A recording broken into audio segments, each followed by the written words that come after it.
नमस्कार, स्वागत है आपका। आप देख रहे हैं हमारी खास पेशकश लीगल हेल्पलाइन और मैं हूं आपके साथ अनंत। इस देश का लोकतंत्र इस देश की खूबसूरती का एक अभिन्न अंग है, जहां जनता का जनता के लिए जनता द्वारा शासन के एक सूत्र पर चलते हुए हर एक नागरिक को समानता के साथ स्वेच्छा से जीने का अधिकार दिया जाता है। लोकतंत्र की आत्मा संविधान को कहा जाना गलत नहीं होगा और इसी संविधान का प्रियम्बल यानी संविधान की प्रस्तावना भी समाज के हर व्यक्ति के लिए समता और न्याय की बात करती है। कानून हर समस्या के सही प्रारूप में समाधान के लिए मौजूद है, लेकिन सही जानकारी ना होने या कानूनी पेचीदगियों के चलते समाज का एक बड़ा हिस्सा सही समय पर न्याय हासिल करने में असमर्थ महसूस करता है। और इस यंत्र को खत्म करने के लिए इंडिया लीगल रिसर्च फाउंडेशन की इनिशिएटिव लीगल हेल्पलाइन में हम यहाँ मौजूद हैं, आपकी हर कानूनी समस्या में आपकी कानूनी सहायता के लिए। हमारा उद्देश्य है कि आप किसी भी तरह की कानूनी अड़चन के दौरान अगर आप फंसे हैं तो आपके साथ हम वहां खड़े हों आपकी कानूनी सहायता के लिए। और इंडिया लीगल रिसर्च फाउंडेशन इस लीगल हेल्पलाइन के जरिए आपकी कानूनी समस्याओं के लिए निःशुल्क कानूनी सहायता के साथ मौजूद है। जो नंबर अपनी टीवी स्क्रीन पर आप देख रहे हैं, उन नंबर पर फोन करके आप हमसे जुड़ सकते हैं, निःशुल्क कानूनी सहायता प्राप्त कर सकते हैं। और रोजाना आपके सामने एक नए विषय के साथ हम आते हैं ताकि आपकी कानून संबंधी जानकारी को मजबूत किया जा सके। आज इस दरमियान आप हमसे किसी भी तरह की कानूनी समस्या को लेकर सहायता के लिए हमें कॉल कर सकते हैं। और आज का जो हमारा विषय है वो है घरेलू हिंसा के ऊपर। एक सामाजिक कोड के तौर पर घरेलू हिंसा बरसों से व्याप्त है समाज के अंदर। हालांकि इस बारे में महिलाओं को सशक्त करने की कोशिश लगातार कानून के लिहाज से की जा रही है, लेकिन उसके बावजूद भी जानकारी ना होने के चलते महिलाएं इस बारे में कोई सख्त कदम उठा नहीं पाती हैं। अगर वो कभी घरेलू हिंसा का शिकार बनती हैं तो उनके क्या अधिकार हैं, क्या कानूनी प्रावधान है, अगर घरेलू हिंसा आपके साथ होती है तो उसके बाद शिकायत दर्ज कैसे करा सकते हैं, इन सभी पहलुओं पर आज हम चर्चा करेंगे। उसके अलावा अगर आप किसी और कानूनी समस्या से जूझ रहे हैं तो नंबर आपके सामने लगातार फ्लैश हो रहे हैं, इन नंबर से फोन करके आप हमसे जुड़ सकते हैं बेहतर और निःशुल्क कानूनी सहायता के लिए।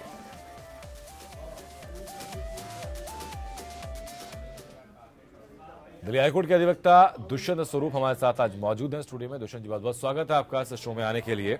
सर, एक सामाजिक बुराई के तौर पर, सामाजिक कोड के तौर पर घरेलू हिंसा बरसों से व्याप्त है। महिलाओं को सशक्त करने की कोशिश की गई है कानून के हिसाब से, लेकिन अगर आज की तारीख में कानून क्या कहता है, कानून कितना सशक्त है कि अगर किसी महिला के साथ घरेलू हिंसा होती है तो पहला कदम वो क्या उठाए? देखिए, ये जो है protection of women from domestic violence act कहते हैं, इसको 2004 में आया जी।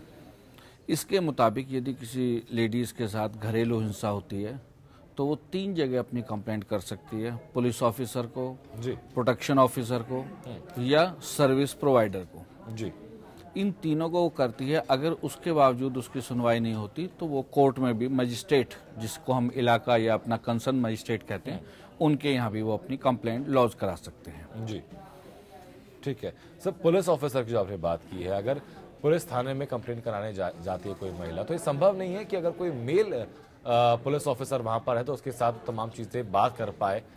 और अगर उसको सेक्सुअली हैरेस किया गया है, अगर तमाम चीजें होती हैं, तो क्या ये कानूनी प्रावधान भी है महिलाओं के पास कि कोई महिला पुलिस ऑफिसर ही उनकी बात सुने, उसी के सामने अपनी बात वो रखें?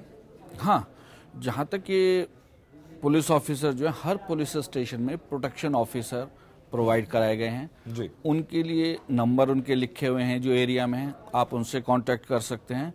और मोस्टली स्टेट गवर्नमेंट ने जो भी किए हैं उसमें लेडीज़ हैं, वोमेन हैं जितनी भी हैं, ताकि जो है उनको वो अपनी बात अच्छी तरीके से समझा सके, कह सके और वो उस कंप्लेंट पे एक्शन ले सके जी। तो ऐसा नहीं है कि सिर्फ पुलिस ऑफिसर्स वो मेल ही हैं, इन केसेस में फीमेल को ही अपॉइंट किया जाता है। ठीक है। इस वक्त सर बिहार से महेश हमारे दर्शक हम तो जुड़ चुके हैं। महेश, अपनी बात आप रखिए, कैसे आपकी सहायता हम लोग कर सकते हैं? हेलो महेश, आपकी आवाज हम तक पहुंच रही है, अपनी बात आप रखिए।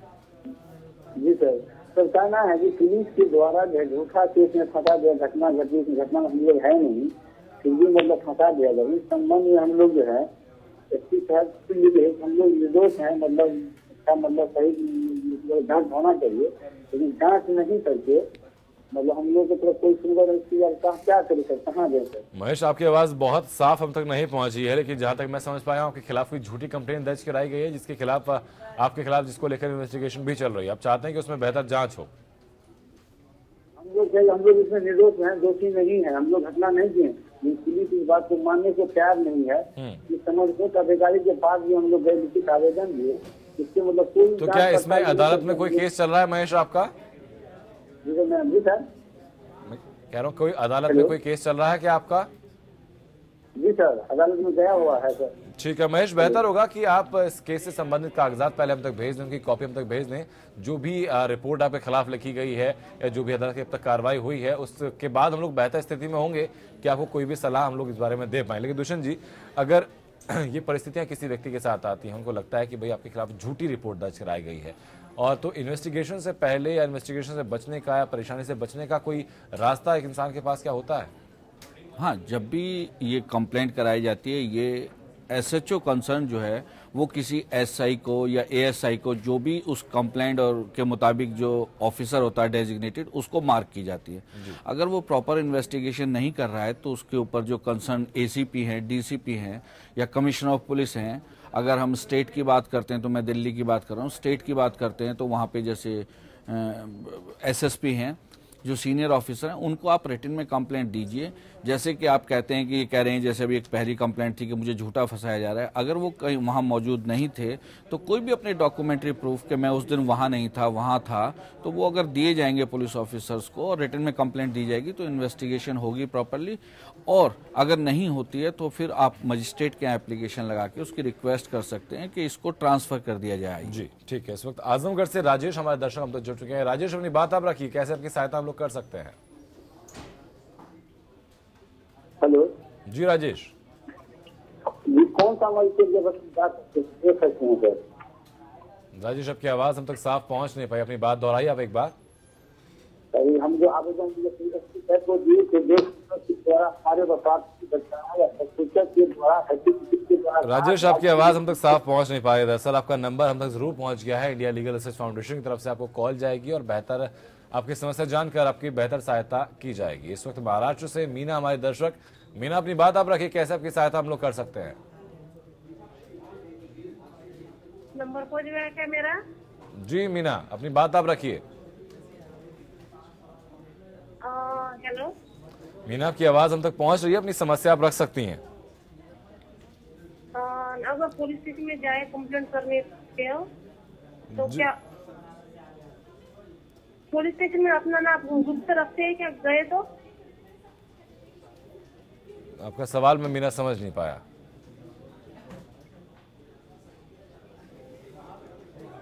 तो शुक्रिया मीना, आपका हम तो जुड़ने के लिए। सर, जो डोमेस्टिक वायलेंस में शिकायत दर्ज कराने की बात करते हैं, पुलिस ऑफिसर की हमने बात की, प्रोटेक्शन ऑफिसर का जिक्र आपने किया, तो प्रोटेक्शन ऑफिसर कौन लोग होते हैं, इन तक हम कैसे पहुंच सकते हैं? ये प्रोटेक्शन ऑफिसर स्टेट अपॉइंट करती है जी, to protect and to see the welfare of the women. जी, जब भी किसी के साथ घरेलू हिंसा होती है, वो मारपीट के तौर पे हो सकती है, फिजिकल हो सकती है, मेंटली हो सकती है या फाइनेंशियली भी है। ये अब जो डिफाइन करी गई हैं नई डेफिनेशन, उनके मुताबिक, जैसे सपोज करिए किसी को मेंटेनेंस ना देना, घर के खर्चे के लिए नहीं देना, तो एक लेडी कैसे घर चला पाएगी? तो ये सारी उसमें बताई गई हैं कि इस तरीके से ये वायलेंस है लेडी के अगेंस्ट, वोमेन के अगेंस्ट। तो उसमें वो अपनी कंप्लेंट जो है कंसर्न ऑफिसर को दे, प्रोटेक्शन ऑफिसर को दे। उसके बाद अगर नहीं सुनते हैं वो, तो उसके बाद जो है वो पुलिस ऑफिसर से वहां दी जा सकती है। अगर उसके साथ कोई मारपीट है, वो चाहती है कि भाई मेरे घर में कोई सीसीटीवी फुटेज लगे, इस तरीके से मैं लगाना चाहती हूँ कि मेरे साथ मारपीट होती है, तो वो भी मजिस्ट्रेट जो है, इलाका मजिस्ट्रेट, वो पुलिस ऑफिसर जो है वो लगवाते हैं। जो सीनियर सिटीजन हैं, लेडीज हैं, उनके लिए भी लगवाते हैं। और अगर नहीं होता है तो आप फिर कंसर्न कोर्ट में, जैसे मैंने कहा जो कोर्ट है, उस कंसर्न कोर्ट में जाके आप अपनी एप्लीकेशन दें, डिटेल में सारे इंसिडेंट लिखें। उसके बाद कोर्ट आपको प्रॉपर जी गाइडेंस देके और ये कहेगी कि आप ये आपके राइट हैं। लेकिन दुष्यंत जी, जो बात हमने की है कि अगर कोई गांव देहात के इलाके होते हैं, छोटे कस्बे होते हैं, जहां पर महिला के साथ अगर परेशानी आती है और शिकायत दर्ज कराती है, तो ऐसी संभावनाएं बढ़ जाती हैं कि शिकायत दर्ज कराने के बाद उसके ऊपर खतरा और बढ़ जाए। ससुराल पक्ष की तरफ से शायद उसको हो सकता है कि परेशान और ज्यादा किया जाए। तो क्या सुरक्षा का अधिकार लेना भी एक प्रावधान है? हाँ, जैसे मैंने कहा कि जब आप कोर्ट में एप्लीकेशन लगाते हैं तो उसके बाद प्रोटेक्शन ऑफिसर से एक डिटेल डोमेस्टिक इंसिडेंट रिपोर्ट मंगाई जाती है, जो वो लेके आते हैं, जिसमें ये लिखते हैं कि इसके साथ वाकया क्या ऐसे घटना हुई है नहीं हुई है, और अगर कोई ऐसी घटना हुई है तो उस रिपोर्ट को बिलीव करते हुए कोर्ट उसमें प्रोटेक्शन ऑर्डर पास करती है कि जो भी उसके अगेंस्ट, अगर उसका हस्बैंड है, उसके जेठ हैं, जिन्होंने भी कहा है, उसको वहां से डायरेक्शन दी जाती है कि आप उसके पोर्शन में नहीं जाएंगे, आप उसके संग इंटरफेरेंस नहीं करेंगे, मारपीट नहीं करेंगे, और मंथ में या वीकली वो एक पुलिस ऑफिसर्स की ड्यूटी लगाते हैं जो वहां जाता है, विजिट करके अपनी रिपोर्ट देता है कि कोई ऐसी अब परेशानी नहीं है। ठीक है सर, इस वक्त गुजरात से जयंती भाई हमारे जुड़ चुके हैं हम तक। जयंती जी, अपनी बात आप रखिए, क्या कैसे आपकी सहायता हम लोग कर सकते हैं? सर, मेरे को एक भाई ने क्षेत्रीय ने पैसा ले लिया है, हमारी पे 10-12 लाख रुपया लेके गया है, और मेरे वाइफ का सोना भी लेके गया है। कौन ले गया? और उसने मुझे चेक दिया है, ब्लैंक चेक दिया है साइन करके। नहीं, आपका पैसा और गहने कौन ले गया है? वो मेरा फ्रेंड ही था जी। फ्रेंड? हाँ, मेरा फ्रेंड था, 2-3 साल से मेरा फ्रेंड था। तो मुझे क्या बोला कि मेरे बगल में एक दुकान है तो मैं तुझे भी एक दुकान दिलवा देता हूँ, ऐसा करके मेरा घर बिकवाया, फिर 12 लाख रुपया कैश ले गया और मेरे वाइफ का सोना भी ले गया। ठीक है, तो जो नकदी आपने उनको दी थी, जो पैसा दिया था, वो नकद दिया था, अकाउंट ट्रांसफर किया था, चेक दिया था, कैसे दिया था आपने पैसा उनको? नहीं, नकद दिया था। वो लिखा पड़ी हुई थी उस चीज की? नहीं, लिखा पड़ी नहीं, उसने मुझे चेक दिया है। ठीक है, दुष्यंत जी आपके पास में आऊंगा, कैसे इनकी सहायता हम कर सकते हैं? देखिए, जैसा ये कह रहे हैं कि मैंने अपने मकान बेचा था, उससे पैसा आया था, दुकान का दिलाने के झांसा देकर उसने वो सारा पैसा ले लिया, तो इनके पास उस ट्रांजैक्शन का कोई डॉक्यूमेंट्री प्रूफ तो है नहीं। लेकिन जैसा ये कह रहे हैं कि मैंने मकान बेचा था, उसके जो डॉक्यूमेंट्स हैं, उसकी जो डेट है, जिसको बेचा था, वो पेपर वहां पे होंगे। उस पेपर में सेल कंसिडरेशन भी लिखा होगा कि कितने में बेचा गया था जी। तो वो सारी चीजें ये इकट्ठी करें, क्योंकि इनके पास वो नहीं है। प्लस जो उसका दिया हुआ चेक है, जो ये बता रहे हैं कि मेरे पास साइन है, उसके बेस पर ये उसके अगेंस्ट क्रिमिनल कंप्लेंट कंसर्न थाने में दें कि इस तरीके से मैंने ये मकान बेचा था, जिससे मुझे इतनी पैसा आया, इतना मैंने अपनी ज्वेलरी दी लेडीज की, और इतना मैंने इसको कैश दिया जी। उसके साथ साथ जो चेक है वो एक प्रूफ है, एक्नॉलेजमेंट है कि वो चेक किस अकाउंट में इनके पास आया, तो उसकी साथ ही कंप्लेंट दें 420 में कि मेरे साथ इन्होंने चीटिंग की है, फ्रॉड किया, तो उसके बेस पे पुलिस एक्शन लेगी। ठीक है, इस वक्त सर महमूद हमारे दर्शक में जुड़ चुके हैं। महमूद, अपनी बात आप रखिए, कैसे आपकी सहायता आप लोग कर सकते हैं? ये केस की मतलब जांच के लिए कोई ऐसा कुछ करा जाए, जब जांच हो तो सच्चाई सामने आए, क्योंकि 5 साल होने वाले हैं सर केस को चलते चलते। अपने केस के बारे में महमूद पहले बताइए कि केस आपका क्या है? ये 3 केस तो वहाँ झांसी में लगा रखे हैं, 498 घरेलू हिंसा और 125, और एक 498 यहाँ इंदौर में लगा रखा है सर जी। और यहाँ मेरी घरवाली बोलती है कि यहाँ मेरे वहाँ झांसी वाले 498 से मेरा कोई लेना देना नहीं है। वो मैं वहाँ बोलता हूँ कि सर मैं यहाँ वाला खारिज करा जाए, मेरी घरवाली बोल रही है, तो मगर वहाँ कोई सुनो ही नहीं होती। हम एक काम कीजिए, पहले अपने केस से संबंधित जो आपके कागजात हैं, आपकी बात फोन पर हम लोग बहुत क्लियर हो नहीं पा रही है, अपने केस से संबंधित जो कागजात हैं वो कागजात आप हम तक भेज दीजिए पहले, उसके बाद हम लोग सक्षम हो पाएंगे, कोई सहायता आपके हम लोग कर पाएं। बहुत बहुत शुक्रिया आपका हम लोग जुड़ने के लिए। सर, अगर ऐसी परिस्थितियां होती हैं, घरेलू हिंसा बहुत ज़्यादा बढ़ जाती है, तलाक तक की नौबत आ जाती है, तो चाइल्ड कस्टडी के जब नंबर आता है, जब मैटर आता है, तो उसमें महिलाओं के क्या अधिकार रहते हैं? देखिए, एक तो जो इसी में मैंने बताया protection of women from domestic violence में भी कस्टडी है बच्चे की, सेक्शन 21 में जो पिटीशन 12 में डलती है डोमेस्टिक वायलेंस में, उसमें 21 में हमें प्रोटेक्शन है कि हम बच्चे की कस्टडी क्लेम कर सकते हैं। जैसे बच्चा अगर लड़की के पास है, उसका हस्बैंड उसे तंग करता है, स्कूल जाने में जी रास्ते से उठाने के लिए परेशान करता है, तो कोर्ट से आप वहाँ पे जाके प्रोटेक्शन ऑर्डर ले सकते हैं, जिसमें कोर्ट अगर वो फादर है तो उसको विजिटिंग राइट्स देगी। इस तरीके से कहीं कोर्ट रास्ते से उठाने का, बिना परमिशन के स्कूल में जाने का, या किसी तरीके से हरासमेंट करने का ना तो उस लेडी को ना उस बच्चे को है। दूसरी चीज होती है कि एक लीगल कस्टडी के जो पिटीशन डलती है, जैसे सपोज करिए बच्चा अगर लड़की को, औरत को निकाल दिया गया है घर से और बच्चे की कस्टडी बाप के पास है, तो उस केस में आपको ये देखना है कि वो लड़की की उम्र कितनी है, क्योंकि लड़की की मोस्टली कस्टडी वाइफ के पास यानी कि मदर के पास रहती है जी। और अगर लड़की 12 साल से छोटी है तो बिल्कुल उसके पास रहेगी माँ के पास। वो एक पिटीशन डालती है, उसमें रीज़न बताती है कि भाई क्या रीज़न है कि मुझे बच्चे की कस्टडी दी जाए, मुझे अनअवॉइडेबल सर्कमस्टांसिस में घर से निकाल दिया गया।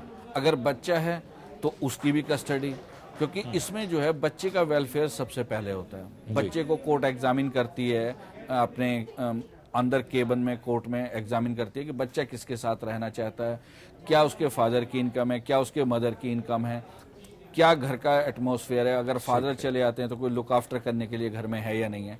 तो ये सारी चीज कंसीडर करने के बाद कोर्ट जो है, तो बेटी की बात हुई, अगर बेटे की बात होती है, बच्चा अगर बेटा अगर होता है तो उसकी कस्टडी के लिए क्या कोई प्रावधान है? वो सेम प्रोसीजर है जी। लेडीज की इसलिए लेडीज को दी जाती है कि वो उसकी प्रॉब्लम अच्छी तरीके से समझ सकती है। लेकिन अगर कोई बच्चा 8 साल का है और वो ये कहता है मैं माँ के साथ रहना चाहता हूँ, तो उसको कोर्ट कस्टडी देगी, विजिटिंग राइट्स उसके फादर को देगी। लेकिन फादर के पास क्या अधिकार नहीं कि अगर बेटा है अगर मदर नॉन वर्किंग है और फादर वर्किंग है तो बेटे को अपने पास रख सकें? नहीं, अगर देखिए सपोज करिए फादर सुबह चले आते हैं, अगर और कोई नहीं है, ग्रैंड दादी नहीं है, दादा नहीं है घर में, तो बच्चा सारे दिन फिर हॉस्टल में रहता है या जो है मेड के पास रहता है, उससे बेटर तो मदर के पास रहेगा। उसके पास आपके पास है कि आप सैटरडे संडे का विजिटिंग राइट्स कोर्ट से ले लीजिए, फ्राइडे को स्कूल करके बच्चा आपके पास आ जाए, 2 दिन आपके पास रहे, उसके बाद फिर मंडे को फिर स्कूल में चला जाए। तो इस तरीके का एडजस्टमेंट, ये म्यूचुअल अंडरस्टैंडिंग बनती है या कोर्ट देखती है कि क्या, अगर सपोज करिए मदर जो है वो 10th पास है, बच्चा कॉन्वेंट स्कूल में पढ़ रहा है, मदर नहीं पढ़ा सकती, ना उसका एक्सपेंसेस बियर कर सकती, फादर के पास अगर टाइम है वो पढ़ा सकता है, कर सकता है, तो उसमें फादर के पास कस्टडी रहेगी, विजिटिंग राइट्स जो है वो मदर के पास आ जाएंगे। ठीक है सर, जो आपने बात कही कि भाई अनअवॉइडेबल सर्कमस्टांसेस में अचानक से महिला को घर से निकाल दिया जाता है, तो एक रेस्टिट्यूशन ऑफ कॉन्जुगल राइट्स के बारे में भी हम लोग पढ़ते हैं। क्या उसके द्वारा अधिकार महिला को ये नहीं होता कि वापस उस घर में आए, वापस वहीं पर रहे, लेकिन उसका मेंटेनेंस लगातार उसको मिलता रहे? नहीं, ये सेक्शन 9 की जो है पिटीशन डलती है, ये हस्बैंड डालता है वाइफ के अगेंस्ट कि भाई वो without any just and sufficient cause मेरी कंपनी छोड़ के चली गई है। अगर वो निकालता है तो वाइफ के पास भी रेमेडी है कि वो कहे कि मैं जाना चाहती हूँ। जैसे मैंने बताया, इसमें राइट है, राइट ऑफ रेजिडेंस है, उसी मकान में उसको शेयर हाउस जिसको हम बोलते हैं जी, घर है, उसमें उसका राइट है कि अगर सपोज करिए वो 4 कमरे का मकान है और उसमें हस्बैंड रहता है उसका और वो वाइफ रहती है, तो वो कह सकती है कि 2 कमरे मेरे को चाहिए, अगर हमारा रोज डिस्प्यूट होता है तो हम लोग अलग अलग रहेंगे, लेकिन मैं अपना पोर्शन में अलग रहती हूँ, आप अपने पोर्शन में अलग रहें, मारपीट ना करें, आप मेरे को मेरा मेंटेनेंस जो है वो देते रहें। तो वो उसका राइट है और वो ले सकती है, और यही इसमें protection of women from domestic violence जो है, इसमें उसका राइट है। ठीक है सर, एक बात हालांकि भी चर्चा की शुरुआत में आपसे पूछना चाहिए था, लेकिन अगर किसी महिला के साथ किसी ऑड वक्त पर, किसी असमय देर शाम है या रात के वक्त अगर घरेलू हिंसा होती है, तो उस वक्त जो सुदूर ग्रामीण इलाके हैं उस वक्त थाने तक जाना संभव नहीं हो पाता, तो क्या ये प्रावधान भी है कि आप फोन पर ही कंप्लेंट दर्ज कर दें, 100 नंबर पर फोन कर दें, तो वो भी आपकी कंप्लेंट रजिस्टर्ड मानी जाएगी? हाँ, जैसा मैंने आपसे कहा कि कंप्लेंट करने के लिए अगर पुलिस स्टेशन है, वहाँ पे प्रोटेक्शन ऑफिसर के और जो सर्विस प्रोवाइडर हैं उनके फ़ोन नंबर वहाँ पे अवेलेबल हैं, वो आप हमेशा रखें। जिन लेडीज़ को ये लगता है कि मुझे अप्रीहेंशन है कि कुछ ऑड आवर्स में ऐसा हो सकता है, तो वो उन फ़ोन नंबर्स को अपने पास रखे, वो कॉल करेगी, वो जो प्रोटेक्शन ऑफिसर हैं आएंगे, उसको जो उस टाइम पे हेल्प मिल सकती है वो देंगे उसको, और उसके बाद वो मॉर्निंग में जो भी उसके लीगल राइट हैं वो अगले दिन उसको अवेल कर सकते हैं। ठीक है सर, मॉडर्न टाइम्स में हम लोग मैरिटल रेप के बारे में सुनते हैं कि अगर बिना इच्छा के कोई संबंध स्थापित किए जाते हैं, तो क्या वो भी डोमेस्टिक वायलेंस के अंतर्गत आता है? हाँ, वो भी उसी में आता है कि अगर without her consent forcibly, if you are doing sex with your wife even without her consent and forcibly, that is amount to an domestic violence, जिसको हम अगर कहें तो फिजिकली भी कह सकते हैं और दोनों मेंटली, दोनों तरीके से होता है ये, क्योंकि उसका मेंटली भी परेशानी होती है और फिजिकल भी। जी ठीक है, इस वक्त मोहित हमारे दर्शक हम लोग जुड़े हुए हैं। मोहित, अपनी बात आप रखिए। तो मोहित का संपर्क में टूट गया। मोहित, आपका नंबर हम तक जरूर पहुंच चुका है। इंडिया लीगल रिसर्च फाउंडेशन की तरफ से आपको कॉल जाएगा, बेहतर सहायता आपकी इस बारे में की जाएगी। सर, और क्या चीजें आपके हिसाब से पता होना चाहिए एक महिला को अगर उसके अधिकार के बारे में अगर कभी भी इस तरह की कोई समस्या उसके सामने आती है? तो देखिए, जहाँ तक मैं ये कहूँगा कि पहले अवेयरनेस होनी चाहिए कि मुझे मेरे पास राइट हैं, मैं उनको अवेल करूं। क्योंकि सबसे बड़ी बात यह है, कहा तो बहुत जाता है कि राइट हैं, लेकिन अवेयरनेस नहीं होती, अंदर से विलिंगनेस नहीं होती स्टेप लेने की। ये नहीं है कि आप उसके लिए कोई एलिगेशन ही लगाएं उनके ऊपर। अगर आप सेपरेट भी रहना चाहते हैं तो उसके लिए भी आपके पास एप्लीकेशन लगा के राइट हैं। सिर्फ ये कहना कि नहीं मैंने, अगर हाँ ये है कि जितना कोशिश हो सके, क्योंकि एक फैमिली है, बच्चों के पे इफेक्ट पड़ता है, उनकी एजुकेशन पे, जितना हो सके आप साथ रहें, दोनों जुड़ के रहें जहाँ तक एडजस्टमेंट हो सके। लेकिन अगर जैसे हम कहते हैं कि सर से पानी गुजर गया है, उस केस में फिर आपके पास रेमेडी है कि सबसे जो पोलाइट है वो 125 की है मेंटेनेंस की, सीआरपीसी 125, उसमें कोई एलिगेशन नहीं लगता, उसमें आपका राइट है। आप सिंपल कहें कि मेरे हस्बैंड इतना कमाते हैं, मैं इतना कमाती हूँ, या मैं हाउसवाइफ हूँ, मेरे पास सोर्स ऑफ इनकम नहीं है, and my husband be directed to maintain myself, तो वो उसके अकॉर्डिंगली आपको पेमेंट देगी कोर्ट ऑर्डर। चलो ठीक है, बहुत बहुत शुक्रिया सर आपका, आपसे जुड़ने के लिए, बेहतर जानकारी दर्शकों तक पहुंचाने के लिए, दर्शकों की समस्या में बेहतर गाइड उनको करने के लिए। इंडिया लीगल रिसर्च फाउंडेशन की इनिशिएटिव लीगल हेल्पलाइन का एकमात्र उद्देश्य यही है कि समाज के हर वर्ग के वो लोग जो कि सही समय पर न्याय नहीं हासिल कर पाते हैं, उनकी हर समस्या में कानूनी सहायता के साथ हम मौजूद हैं। नंबर हमारे लगातार फ्लैश हो रहे हैं, नंबर पर फोन करके आप हमसे कभी भी निःशुल्क कानूनी सहायता अपनी किसी भी कानूनी समस्या के लिए ले सकते हैं। नमस्कार।